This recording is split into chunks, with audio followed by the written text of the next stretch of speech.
was afraid of heights on Earth, and thus he went into space. And he was the singing astronaut whose rendition of David Bowie's A Space Oddity made him an internet sensation. You get the picture. Chris Hadfield is not your ordinary astronaut. But now he's hung up his space boots and is walking amongst us Earthlings again. He's also on the line for his first terrestrial television interview in the UK. Commencing countdown, engines on. To Neil Armstrong and Buzz Aldrin add Chris Hadfield, now the third most famous spaceman on or off planet Earth, and arguably rarer even than a man or a woman on the moon. An astronaut with a personality. This is ground control to Major Tom. You've really made the grade. Earlier this year, his version of Bowie's epic ballad recorded on the International Space Station went viral. His swan song at the end of his third and last mission to space received 19 million YouTube hits to date. If you get a cloth dripping wet without gravity and you wring it out, what's going to happen? While most astronauts have the uncanny knack of making the out of this world seem rather mundane, not Colonel Chris Hadfield. Well, if you keep crying, you just end up with a bigger and bigger ball of water. His videos answering the public's questions were entertaining.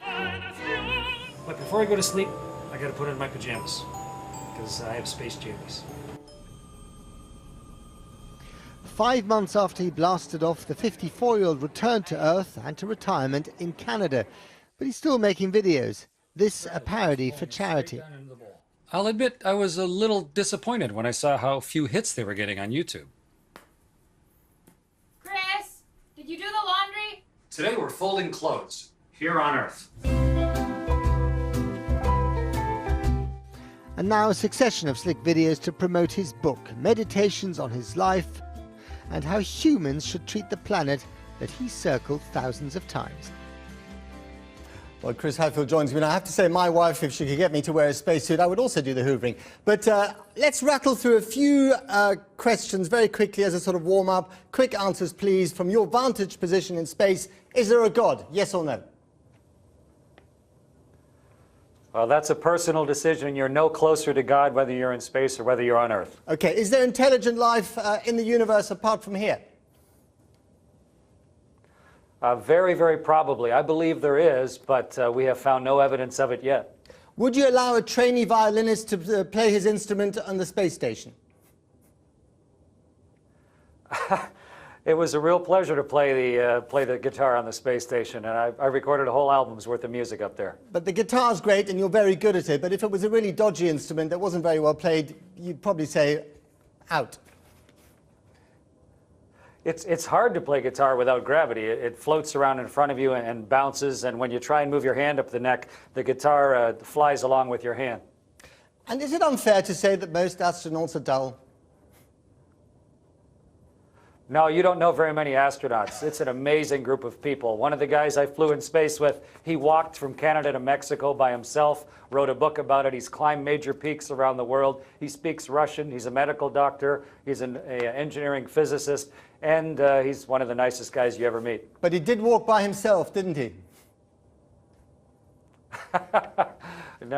No, we had a terrific time working together for many years to be able to fly on board the space station. Okay, so we've had a bit of fun, but there are some serious points as well here. What is your most important takeaway, if that's the right word, from your time in space? And you were out there 3 times, weren't you? I helped build the Russian space station Mir, and then helped build the International Space Station, then lived there for 6 months. I think there are 2 main takeaways. One is technical, and that is we have just invented the technology to allow us to safely and permanently leave Earth. It's an important step in the, I don't know, the 100,000-year history of human exploration around the surface of the Earth. It's an inevitable step of technology, and we're just making it safe enough now on the space station. But there's also the human cultural side.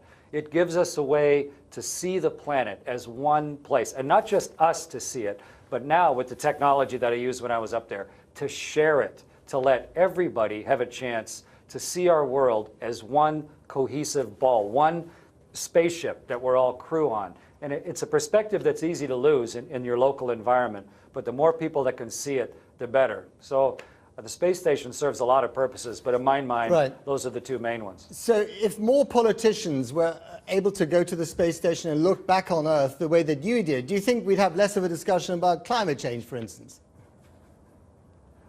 Actually, I think if there were more people that would take the time to see it, politicians are a reflection of the people's will, whether they think they are or not. And we need as many people to look long-term as possible. It's easy just to look on a 1 year or 2 year or even 4 year basis.